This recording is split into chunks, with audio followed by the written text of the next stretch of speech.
नमस्कार प्रणाम भैया लोग। हम राइटर धनेश्वर कन स्वागत करता नहीं रहुआ लोग के अपन यूट्यूब चैनल में। तो हाँ भी आज हम लेके आगे बनी पवन जी के ट्रैक पे बहुत ही ज़बरदस्त मैटर भैया लोग। जी अभी उनका वो गाना बहुत ही जोरदार बाजा था, मार्केट में ट्रेंडिंग में चला था भैया लोग। 200 के ककही से माथ जब जा रहा तब एनु हम जननी सखी रे सैया आवारा। तो हाँ भैया लोग यही के टू लेके आल बनी रहुआ लोग के बहुत ही जोरदार सॉन्ग बा भैया लोग। रहुआ लोग के बहुत पसंद आई तो वीडियो के एंड तक देखत रही लोग। तो हाँ भी एक बात और कहल चाहता नहीं कि अगर रहुआ सिंगर बानी सिंगर बनल चाहता नहीं तो हमारे चैनल से जुड़ जाए, कैसे कि सिंगर से रिलेटेड वीडियो लेके आते रहे भैया लोग। गाना कैसे लिखल जाला, गाना में तुकबंदी कैसे मिलावल जाला, सब बतावे नहीं भैया लोग। तो हमारे चैनल के सब्सक्राइब कर ली और बेल आइकन कॉल करके घंटी के दबा दी। ऐसे का हुई भैया लोग कि जब हम नया वीडियो डालें तो सबसे पहले रहुआ लोग के पास पहुँच जाए। तो चलिए भैया लोग बिना स्किप किए वीडियो के स्टार्ट करल जाओ। तो चलिए भैया लोग रहुआ लोग के पहले एक नज़र पढ़ के बता दी, बाद में डेमो गा दें भैया लोग। तो चलिए लोग स्टार्ट करल जाओ। आ सैया के सखी पकड़नी ह दोबारा, आ सौतीन के साथे सिखता पहाड़ा। ये दोबारा ही भैया लोग। सुतेना कबो सट के, ये पहले रही भैया लोग।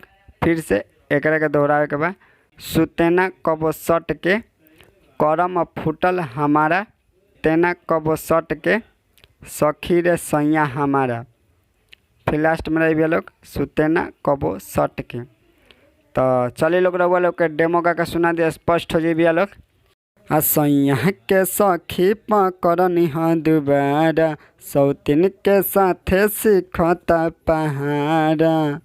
एहो आ सैया के सखी पकड़नी ह दोबारा, सौतीन के साथे सिखता पहाड़ा। सुते न कबो सट के आ सुते न कबो सट के करम फूटल हमारा। सुते न कबो सट के सखी रे सैया हमारा।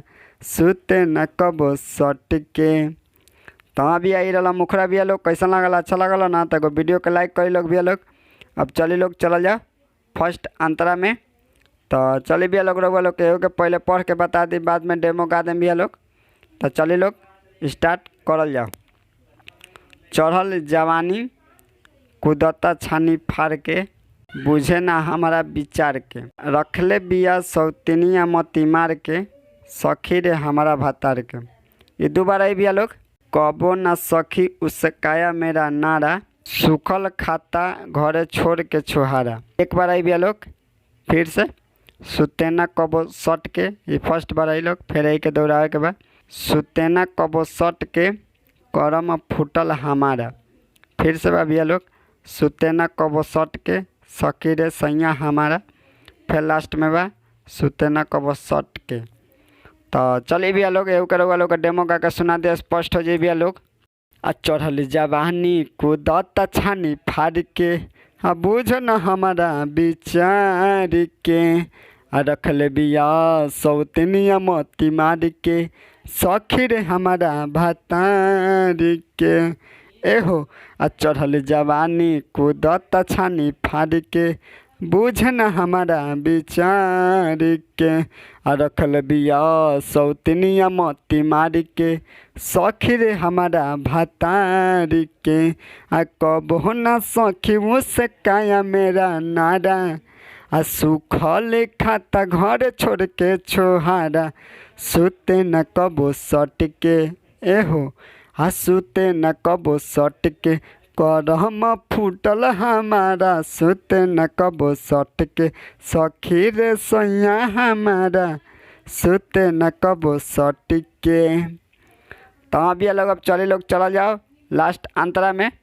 तो चलिए भैया लोग रहुआ लोग के पहले पढ़ के बता दी, बाद में डेमो गा दिया लोग। तो चलिए लोग स्टार्ट करल जाओ।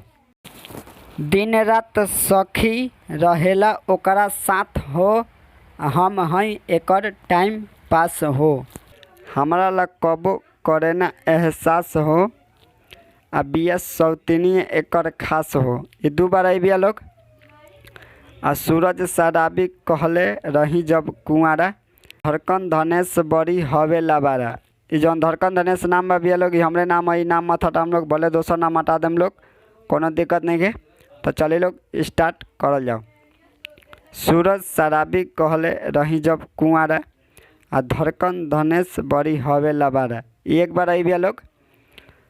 तबो ना हम मननी, करम फूटल हमारा, सुते न कबो सट के, सखी रे सैया हमारा, सुते न कबो सट के।